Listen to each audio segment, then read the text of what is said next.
សួស្តីអ្នកទាំងអស់គ្នានៅវីដេអូនេះខ្ញុំនឹងបង្ហាញអំពីប្រទេសថៃដែលចាប់ពីថ្ងៃទី1ខែ5 2025នេះទៅគឺតម្រូវឲ្យអ្នកទាំងអស់គ្នាពេលដែលចូលទៅប្រទេសថៃតាមរយៈផ្លូវគោកឬក៏ផ្លូវអាកាសអ្នកទាំងអស់គ្នាត្រូវការចូលទៅបំពេញកាលពីមុនគ្រាន់តែអ្នកទាំងអស់គ្នាបំពេញតាមរយៈกระดาษទេតែឥឡូវនេះគេតម្រូវឲ្យយើងបំពេញតាមរយៈ digital វិញម្ដងគឺតាមរយៈប្រព័ន្ធអ៊ីនធឺណិតចូលទៅក្នុង Google ដើម្បីយើងទៅបំពេញហើយយើងនឹងទទួលបាន QR code ហើយនៅពេលដែលយើងបានទទួល QR code ហើយយើងអាច print មកខាងក្រៅឬក៏យើងបង្ហាញតាមរយៈទូរស័ព្ទនៅពេលដែលយើងចូលទៅតាមគោលគេនីមួយៗទាំងផ្លូវគោកឬក៏ផ្លូវអាកាសដែរឥឡូវនេះខ្ញុំនឹងបង្ហាញទៅកាន់អ្នកទាំងអស់គ្នាតើយើងត្រូវការ search នៅពាក្យអីគេដែរជាងអ្នកទាំងអស់គ្នាចូលទៅ Google សរសេរពាក្យថា TDAC ឃើញពាក្យនឹងហើយយើង select ពីលើចាំឲ្យវាលុបផ្ទាំងចេញមកមានពាក្យថា Thailand Digital Arrival Card ចឹងអ្នកទាំងអស់គ្នា select លើពាក្យនឹងមកហើយចាំឲ្យវាលុបផ្ទាំងចេញមកសិនបាទចឹងពេលដែលវាលោតចេញមកហើយ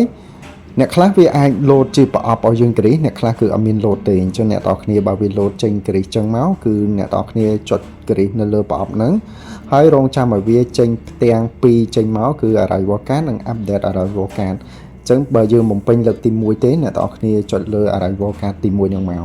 ហើយវានឹងលោតពាក្យដើម្បីឲ្យយើងបំពេញអញ្ចឹងយើងបំពេញអីដែលគេបានសួរនាំយើងនឹងមកនៅផ្ទាំងទី1ពេលដែលអ្នកទាំងអស់គ្នាបំពេញហើយមានពាក្យថា Continue អញ្ចឹងអ្នកទាំងអស់គ្នា select ពាក្យនៅ Continue ហ្នឹងវាបន្តឲ្យយើងបំពេញបន្តទៀតដែរអញ្ចឹងពេលដែលអ្នកទាំងអស់គ្នាបំពេញរួចរាល់អ្វីដែលគេបានដាក់ហ្នឹងពិសេស complete ដាក់ email របស់អ្នកទាំងអស់គ្នាដើម្បីវា load ឲ្យយើង download ដើម្បីបង្ហាញនៅ QR code ទៅកាន់គេដែរ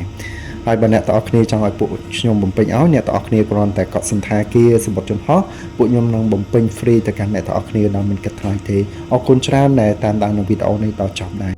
ជំរាបសួរអ្នកទាំងអស់គ្នាសូមស្វាគមន៍មកកាន់ Channel រតនលោកនឹងនាំអ្នកទាំងអស់គ្នាទៅជុំវិញពិភពលោកហើយខ្ញុំនឹងប្រាប់ពីរបៀបនៃការធ្វើដំណើរទៅក្រៅប្រទេសដែលអ្នកទាំងអស់គ្នាចង់ទៅដល់នោះដែរខ្ញុំនឹងបង្ហាញពីការរៀបចំឯកសារនីមួយៗប្រសិនបើអ្នកទាំងអស់គ្នាមានចម្ងល់អាចតាក់ទងមកកាន់ Page Facebook ឬ Channel របស់ខ្ញុំនឹងប្រាប់ព័ត៌មានយ៉ាងច្បាស់ទៅកាន់អ្នកទាំងអស់គ្នាខ្ញុំមានទទួលកក់សម្បត្តិចំហសន្តាគារឡានក្រុងទូកកាណូតរថភ្លើងកន្លែងដំណើរកម្សាន្តនិងទទួលធ្វើវីសាសម្រាប់អ្នកទាំងអស់គ្នាពេលធ្វើដំណើរទៅក្រៅប្រទេសនោះដែរ